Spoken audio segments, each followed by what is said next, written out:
Hello everyone, I am Deyasini and I welcome you all to TMYS Reviews June 2021 project that is inviting stories on the Indian diaspora, theme of migration, resettlement and displacement. We are honored to present an Indian American writer, literary translator, story collection, Each of Us Killers, and the literary translation, Ratnodholi, The Best Stories of Dhumketu. She's also the host of Desi Books podcast. Her debut short story collection has been cited as one of the most anticipated debuts of the second half of 2020 by Electric Literature, Literary Hub, the Millions in Entropy magazine. It was also listed as one of the best story collections of 2020 by Bustle, the beautiful and large-hearted boy. She is also a creative writing instructor at Writing Workshops Dallas. We welcome you, ma'am, and a very good morning to you. Also, we have Ilhana Katoch joining us today. She is a third-year student at Ashoka University pursuing a liberal arts degree. She is completing an interdisciplinary major in history and international relations, as well as a minor in visual arts.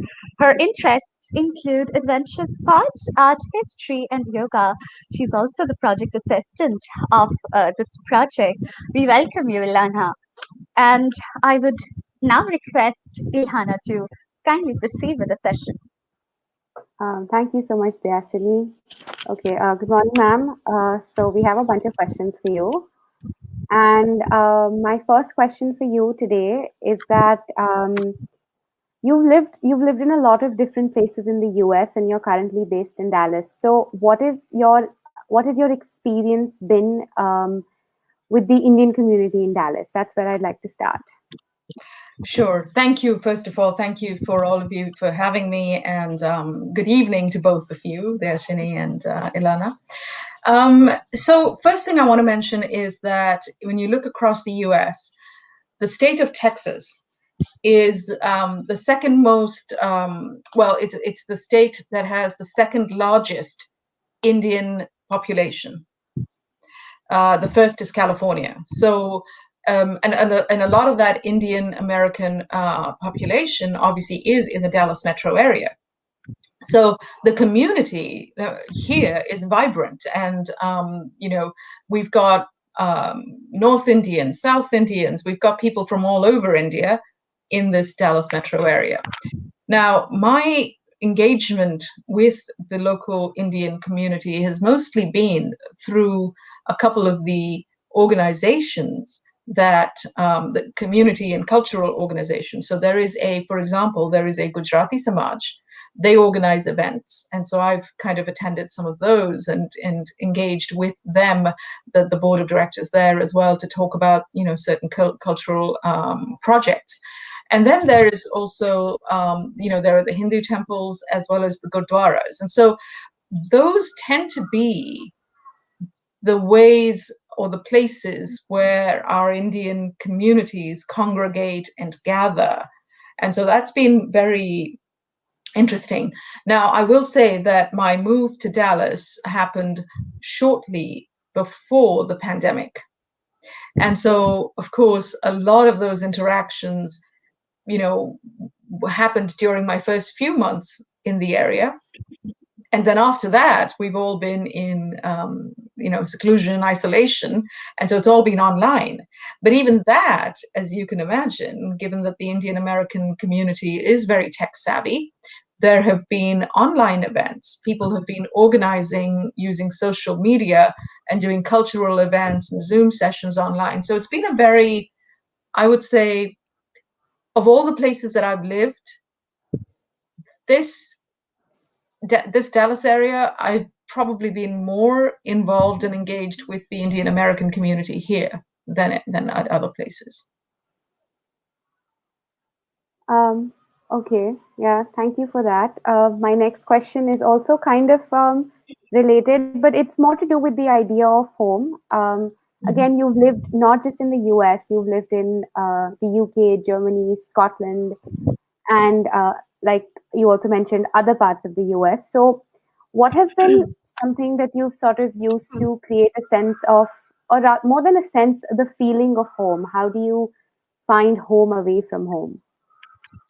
Yeah, that's a great question, and that's always a tricky thing, right? Because I would say that again, most of the places that I lived in Europe or in the US prior to Dallas were not as heavily populated with an Indian population. Most of my moves were, in fact, all my moves were related to work.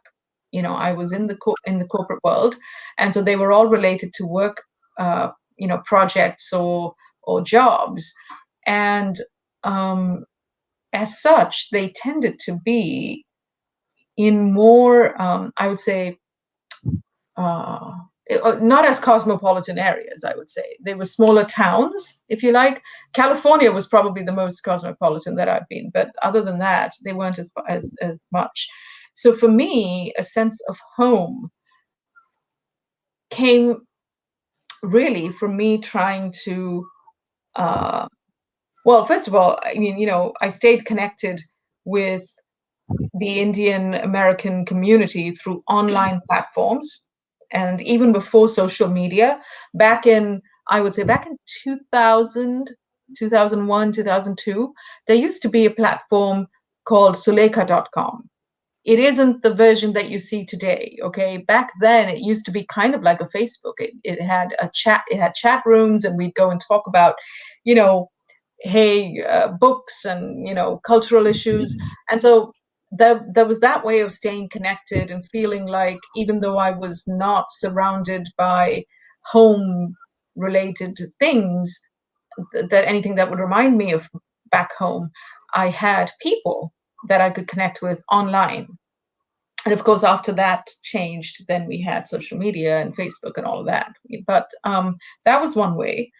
Another way was, of course, food, which is, always, I couldn't, there weren't enough restaurants or anything that I could go and get Indian food. So it was always a case of making food at home.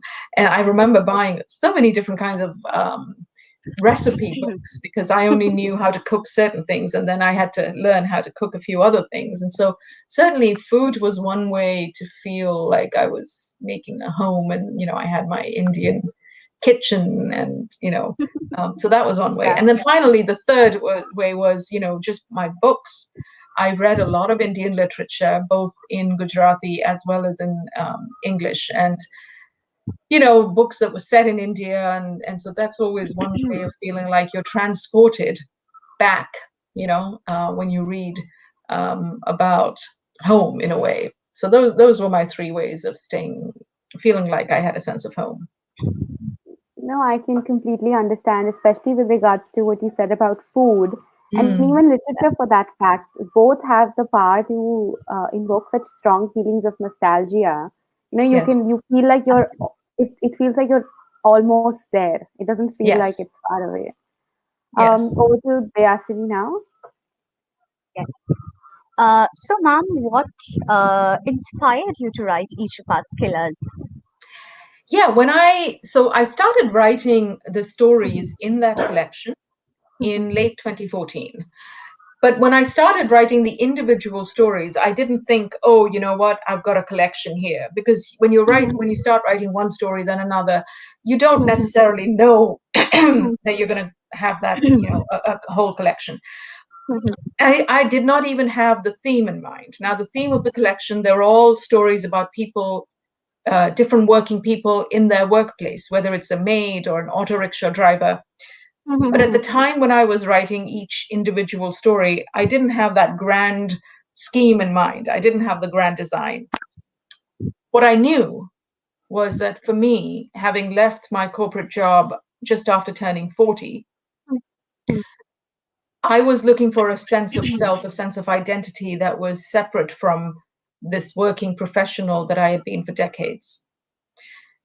And I was also thinking a lot at a personal level about how the work that we do, 8 hours a day or how many ever hours a day, day in, day out, how that forms part of our identity and how much it influences how we think of ourselves and how other people think of us and how people treat us. And so I was trying to understand for myself at a personal level how work shapes us and how work shapes our lives, and how the conflicts and issues that we deal with in the workplace are just as difficult or just as important to us as, you know, a love affair or as, you know, a parent-child relationship. I feel as if, you know, we don't see as much of that in literature. We read a lot about, you know, the grand love affairs, or we'll read about, you know, some conflict between a mother and a daughter or a father and a son, but we don't see much set in the workplace. No. And so I wanted to, so almost all my stories were the main conflict was happening in the work of the protagonist, of the character. So yeah, so that's how, I mean, it just happened that I wrote these stories, and then it was in 2017 when I realized, oh wait, not only do I have a whole number of stories, but they're all sort of connected. There's this underlying theme that's connecting them all. So maybe then I thought, maybe then I have a collection. Yeah. So, ma'am, set in the American Midwest, England, and India, each of us killers, as the blurb goes, and just as you were telling us, is about people trying to realize their dreams and aspirations through their profession, and whether they are hankering after the past structures of money, knowledge, uh, recognition, or a decent living, their hunger is as intense, just as you were saying, as a grand love affair. So, ma'am, if you could offer us insights into that very poignant expression of hunger in redefining the selfhood, awakening at the core a consciousness to cut through, to dissect the most packed presuppositions of the societal system, and also how challenging it has been for you uh, to explore the South Asian identity in the workplace through the discursive prism of a newer feminine sensibility. Yeah, that's the. I see those as two questions. So let me take the first, and I mean they're related, of course, but let me just take them as two questions. The first one, where you talk about, you know, defining or kind of understanding that phrase or the term about hunger, and the reason I put that in there was, for me, I feel like what's the basic or elemental human need, and that to me the basic and elemental human need is to be seen, to be acknowledged. Absolutely. And that's true in our personal relationships. That's also true in our professional and work relationships. And so when we talk about the intersectional forces of discrimination like class and caste and gender, race, ethnicity, all of these cause situations where a person who belongs on the, you know, who has lesser of the power in in any relationship because of their caste or class or gender or whatever. So when those intersectional forces of discrimination exist in that relationship, that person feels less seen, less heard, less validated. And to me, that increases then at some level that person's need or hunger. It's almost like if you and I are talking right now and suddenly you're kind of, you know, distracted by some very important celebrity who's going by, that's suddenly going to make me feel, oh wait, you know, that person is, you know, more important and in what happened here, you know. And so that's going to change how I then respond to you and how I react and talk with you.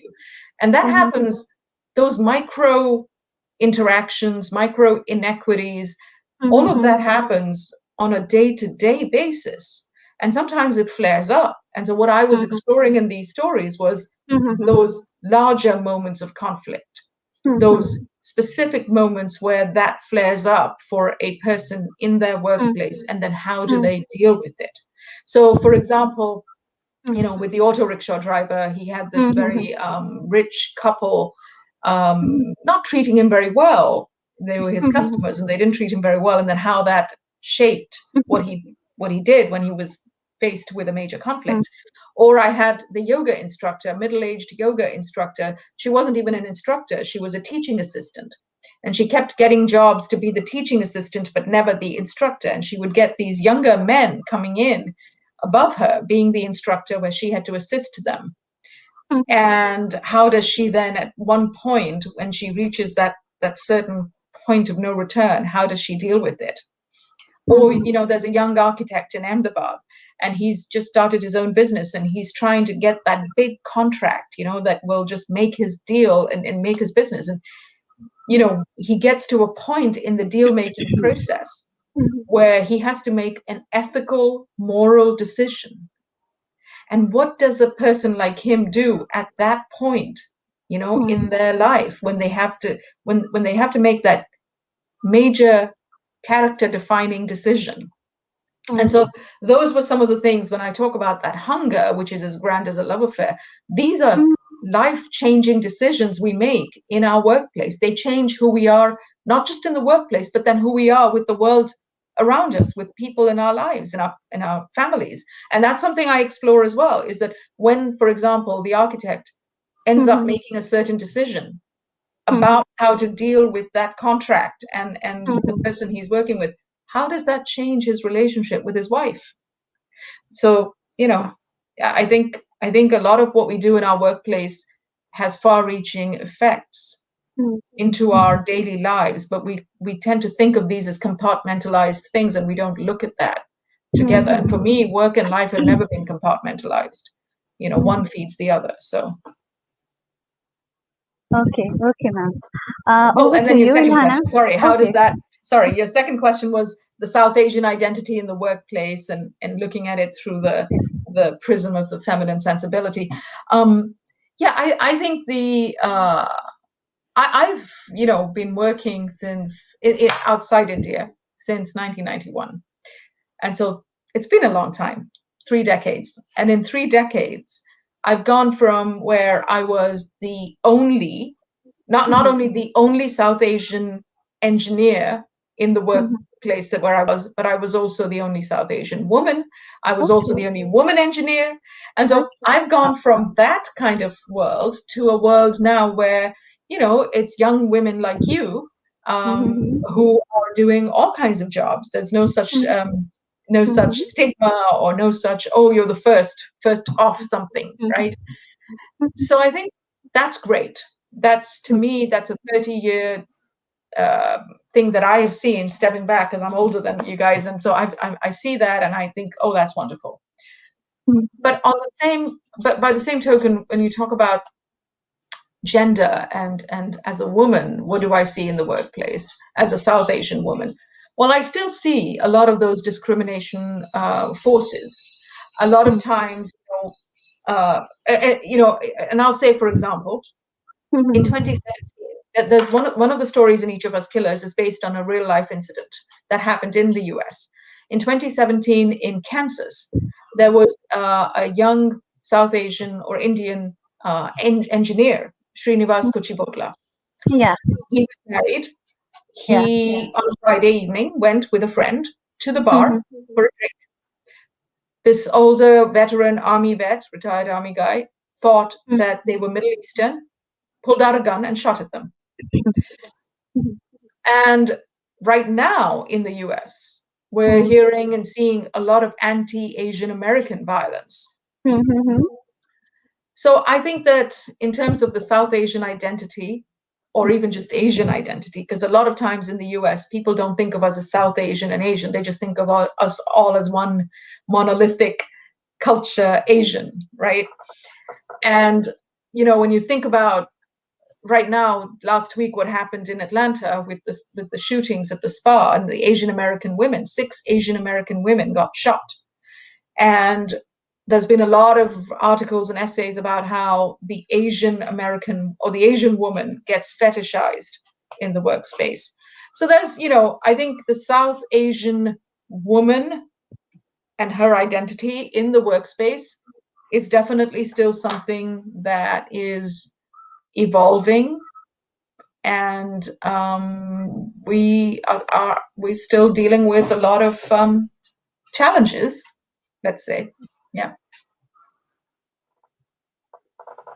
Okay. So over to you, Ilhana. Yeah, thank you so much. Ma'am, my next question was actually, I wanted to ask you a little bit about your podcast and sort of what sort of made you decide to do a podcast, and particularly I was curious about the name of your podcast. It's Desi Books Podcast. But I sort of have another question, like an interlinked question, which is about you mentioned navigating identity and wanting to find your identity after you left your corporate job. So is it called the Desi Books Podcast because it's sort of an extension of your Desi identity? Yeah, sorry about that. My dog was barking. Right. So the podcast, let's start with the name. So yes, Desi, by Desi, I meant all of South Asia, the Indian subcontinent, if you like. And in the US, the word Desi has different connotations among, for example, people of South Asian origin who've grown up, who were born here and grown up here. Sometimes they see it as a pejorative, I think, and I didn't know that obviously until recently. But for me, I go back to the history of in I think 4th or 5th century BC when Bharat Muni wrote the Nati Shastra, and he used the word Desi to refer to any cultural output or cultural works. He would call them Desi, the Desi drama or the Desi dance or whatever. And so I was coming at it from that history. I thought that's a great word because I didn't want to use it, I didn't want to call it the Indian American podcast or the South Asian podcast. I thought that's too generic. So Desi to me felt more, I've always used the word Desi for myself as well. So I thought that was, more inclusive and encompassing of South Asia as opposed to just India. And again, the reason I look at South Asia as a whole is, at one time, it's not these countries, whether it's Pakistan, Bangladesh, Sri Lanka, India, we have shared culture. And, a lot of, even though we are separate countries now, our cultural influences still carry. And I feel often that I don't think we can talk about the culture of India or Indian literature without thinking about Pakistani literature or Bangladeshi literature, So I think I don't like to think about India as just India as it is on a political map. For me, the cultural map is always South Asia. And so that was the reason for Desi, which is South Asia. Now, why I started the podcast was actually I'd asked about it on Twitter in 2019. And the reason was back then, I didn't see a lot of good books by writers of South Asian origin getting enough attention in the press. Even in South Asia, what I found was books got attention in the press if they if they had the right people doing the promotion and hyping. And then obviously in the Western media in the US, it's hard enough for writers of color, any color, not just South Asian. So I thought, would it be good to have a platform where we spotlight South Asian works? And then I couldn't do it in 2019. I was in the process of moving from India back to the US, and there was a lot going on with my own books. But in 2020, when the pandemic hit in March, I had a few other writer friends. I had my own 2 books coming out, but I had a few other writer friends who had debut books coming out, and they just despaired. I mean, they just were almost in tears, and they said it was going to be hard enough to launch a book with a small press that wasn't going to get that much attention anyways in the Western media. But now with the pandemic, it will get even less attention. And that's true. That what happened with the pandemic was, as a book reviewer myself, when I was pitching to book editors at different venues that I write for, everybody was saying they didn't know what was happening, and so their freelance budgets had dried up, and so they were not publishing as many book reviews and book interviews as they were normally. So the pandemic was going to have repercussions. And then book events dried up, so people were not going on book tours anymore. And that made it even harder. And so I thought, well, you know what? I can sit here and feel sad about it, that, oh my gosh, what's going to happen with my two books, which were being launched in two separate countries, and I couldn't even be there physically.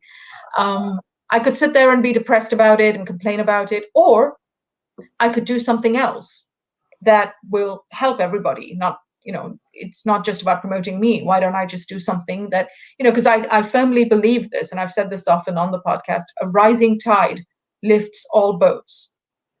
And so to me, it's, we raise this tide of this amazing South Asian writing that's happening all over the world, not just in India or not just in the US, but there are South Asian diaspora writers all over the world, Australia, Europe, everywhere. So I thought, let's just raise these voices and spotlight other writers, because a rising tide will lift everyone's boats. And that's when, in April 2020, the podcast began.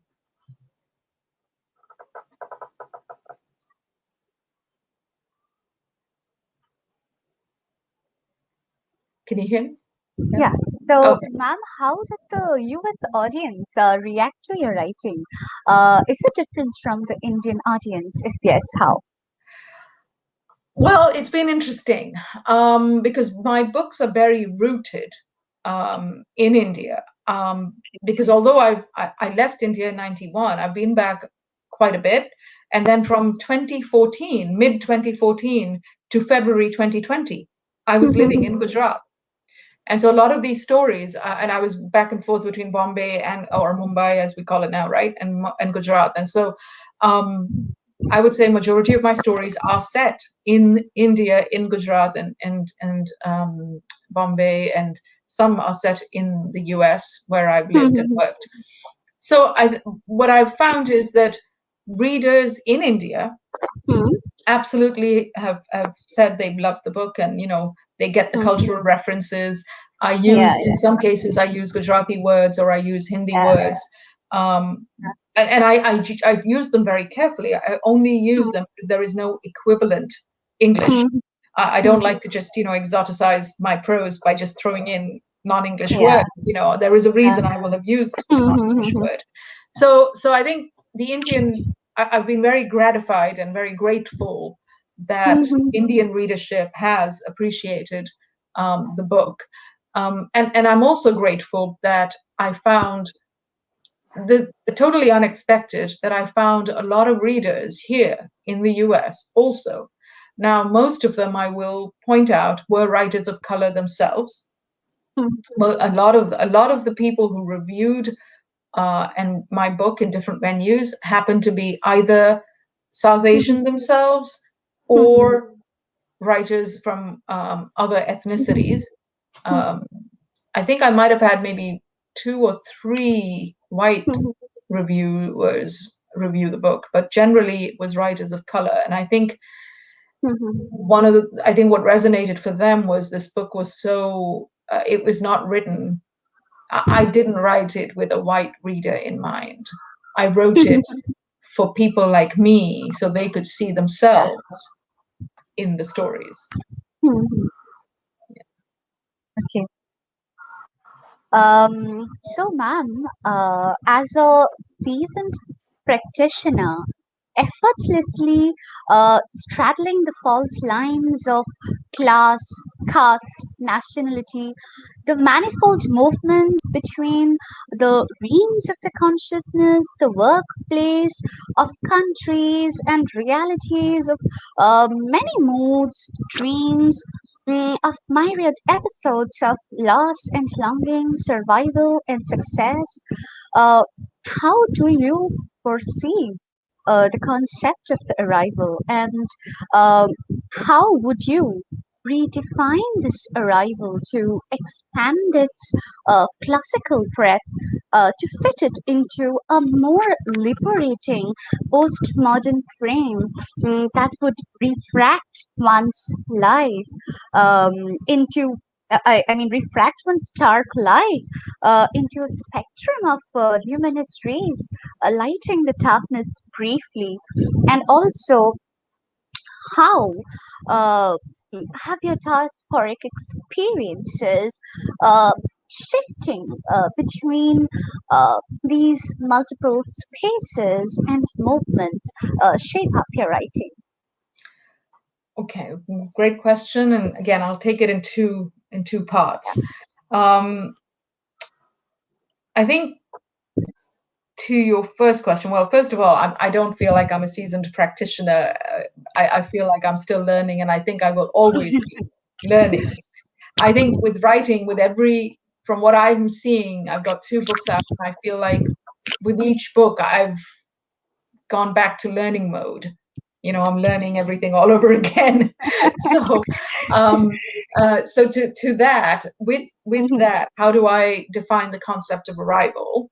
Is your question, and I feel like there will never be. I mean, I don't think you get on a journey thinking, well, of course you have to consider your destination and where you're headed, but I think if you get on any journey, physical or metaphorical, and just focus on that point of arrival, you're going to miss out on a lot of things. So for me, I don't look at arrival as the end game. To me, it is the journey. And if I look at my life right now, and I think about the two big journeys I just had with these two books coming out into the world, the people think of just the books becoming publicly available as the end game, and that's not the end game. The book coming out and being read by people is great, but the real change that happened inside of me, emotionally, intellectually, and in every way, was in the writing of both books. And that took a period of several years. And to me, that process, that journey of working step by step, was more important in shaping who I am right now as I sit in front of you than the book itself just coming out and being read by people. So I think that what shapes us is not so much the getting somewhere or being somewhere. What shapes us is the journey that we have to go through to get there. So to me, that's the arrival part. I mean, that's how I define it. I don't define the arrival so much or I don't emphasize the arrival so much as the journey and shaping who I am. And then the second part of your question, could you repeat that last part? Yeah, sure, ma'am. I wanted to know how have the diasporic experiences, uh, uh, shifting between these, multiple spaces, shape up your writing. Yeah, I mean, so one thing, people always assume that, you've lived in all these places and, countries and had all these experiences, and that means you've got a whole lot of material, right, for your writing. And it's true to some extent. Of course, I have a lot of material, and I have a lot of ideas, for stories that I can write about, or essays about my time in different places. But I think a lot of it has to do with whether you are ready at that point in life to process what has happened so that you can put it on the page and you can bring some new insights to it. there is no way I could have written the stories that I did in Each of Us Killers before 2014. Even though some of those stories are set in places that I lived in decades ago. But I couldn't write those stories while I was living there, and I couldn't write them immediately after leaving. It took a certain bit of life experience for me to look at those experiences in a certain way so that I could process them and write the stories that I did. So for me, the diasporic experience, yes, it does shape who I am as a person and who I am as a writer. But I think I had to go through this. I had to go through certain life experiences to be able to process and collect myself and think about what all those experiences meant. So to me, it's not enough. I know a lot of people who are more well-traveled than me, who've lived in more places than me, but their approach to how they look at those experiences is different than mine. And that's fine for them. I mean, I'm not saying there's anything wrong, but I'm saying for me, it's not enough to have an experience. I have to also process what that means to me and how that is changing me so that I can bring it to the page and add something new. I don't want to just write something that everybody knows. I always ask myself, why am I the right person to tell this story, and what new insight or um, ideas can I share? And if I don't feel that I have something new to bring to the table, then I will not work on that story. I will put it aside until I feel like, yes, I have something new to say about it. So. Okay. So now this will be my last question. Cherry Pinto writes, a comet that flew through other linguistic skies now visits the Anglophone firmament. Train your telescopes, ladies and gentlemen. Dhumketu is here. So, ma'am, if you could tell us something about your debut literary translation and the reason, of course, for choosing the works of Dhumketu as your first literary translation. Sure. So I grew up listening to the stories of Dhumketu from my mother. She was a big reader, and Dhumketu was one of her favorite writers. So she had all his books. I have them on my shelves now. She's passed away, so I have all right over there all his books, and so I grew up listening to them. However, I never thought I wanted to. I never thought I would be a translator. I mean, I did read Gujarati. I would translate stories for my nephews and nieces, folk tales that I thought, they were born and raised. They've been born and raised in the US. They don't speak Gujarati. They can't read Gujarati. And so I would sometimes translate folk tales and tell them. But I never thought for a minute that I would be a translator. What happened is when I was in India and I was sending Each of Us Killers to literary agents for publication for them to, look at, one of the things I had mentioned just in an email in passing is that, and I also have done some translation of Dhumketu for, not as a book, but just a couple of stories. And that was what the Indian literary agent that I was corresponding with jumped on. He was like, I can't sell Each of Us Killers in India. Short story collections don't sell that well. But if it's a translation, that's a whole different story. And Dhumketu is a known name. I think I can sell that book. And do you think instead of 2 or 3 stories, you could do a book-length translation? And so that's how that started. It was not something I had in mind. It was something that in late 2017, I was asked, would you be, and I think, so for me, that was the reason. And then so that was why Dhumketu happened. I chose Dhumketu because he's my mother's favorite and all of that. Being my first translation, there was a lot of learning for me to do.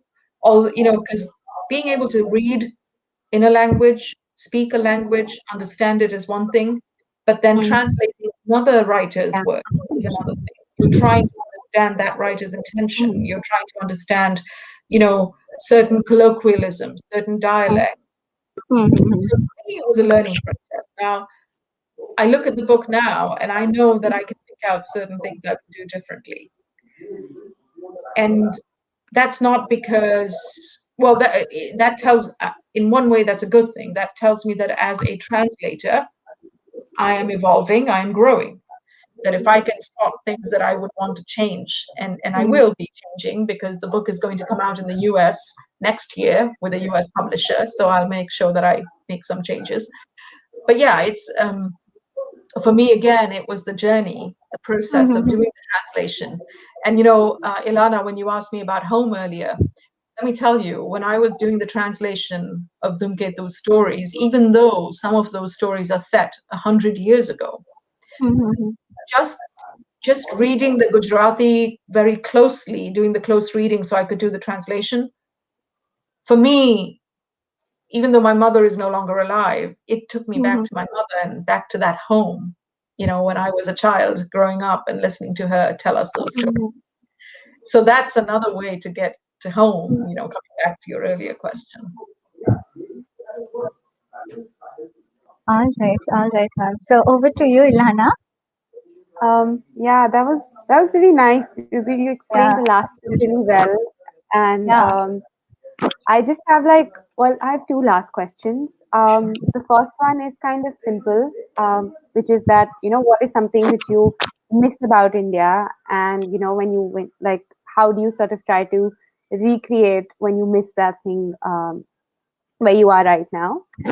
And my second question is with regards to your Indian identity, and how we all have like little personal rituals or traditions that we do, which are sort of unique to us. And so what are some of the little things that little personal traditions and things that you've carried with you everywhere you've been? Great questions. Yeah. So the first one is, how do I, sorry, what was, I forgot again. The first one was, The first one was, what do you miss about India? oh, what do I miss about India? Yes. Well, the thing that I miss the most, because I grew up in Bombay, and one of the things I love about Bombay or Mumbai is that when you walk out the door, you can have people speaking in like 15 different languages around you. I mean, it's amazing. So I spoke Gujarati at home, but the person who would come to do our cleaning, she spoke Marathi. I had friends who spoke Hindi or Tamil or Kannada or Punjabi. And so what I loved that polyglot, you step out and you can hear these multiple languages and it feels so rich and textured and just such an amazing experience. I've always loved language, even as a child. Even though sometimes I don't understand the words, I'm even more fascinated when I don't understand. I'm like, okay, what tell me? So for me, I miss that a lot. I miss all these languages because here it's just one language. Everywhere you go, everyone's speaking in English. And so how I recreate that, I watch a lot of movies. So I'll try and watch movies or even little clips on YouTube, documentaries or whatever. And even if it's with subtitles, that's fine. But I don't know. I miss having just that soundscape of multiple languages around me. I don't know how else to explain it, but yeah, that's the thing I miss the most. And I don't think you can recreate it just like that. I mean, in 2019, I spent 4 consecutive months living in Bombay again. And I mean, to me, there's no city like Bombay. And I feel like, once a Bombayite, always a Bombayite. So, yeah. So that's that. And then your second question was about, remind me again the second question. I was asking about whether there's some personal tradition or little thing that you do as part of your Indian identity, something that you've carried with you since you left India. And yeah. Yeah, and so here's the interesting thing, right? In India, we have a lot of festivals, right? We have, especially if you grew up sort of Hindu culture, you got Diwali, you've got Holi, you've got Ganesh Chaturthi, you've got Navratri, if you're Gujarati, so you have a lot of these functions, right? And here's the interesting thing.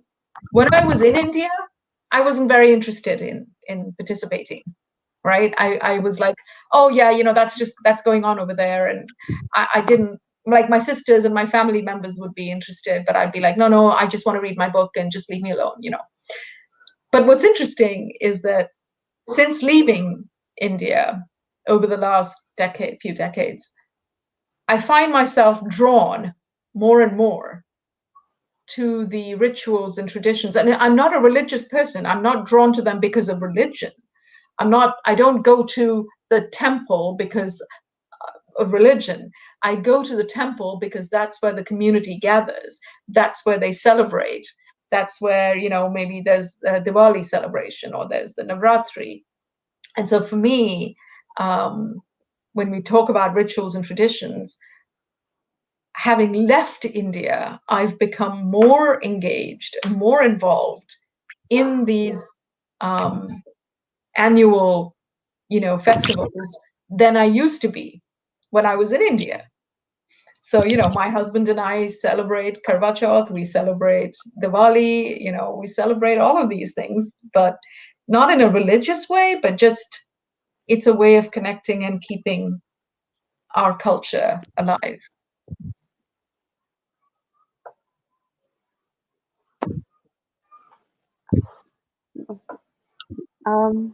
Yeah, sorry, my screen froze for a minute, so I wasn't Oh, sure.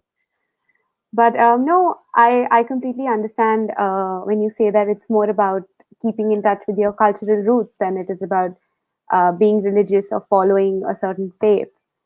And I think it's great that you sort of get to keep in touch and sort of experience all of that.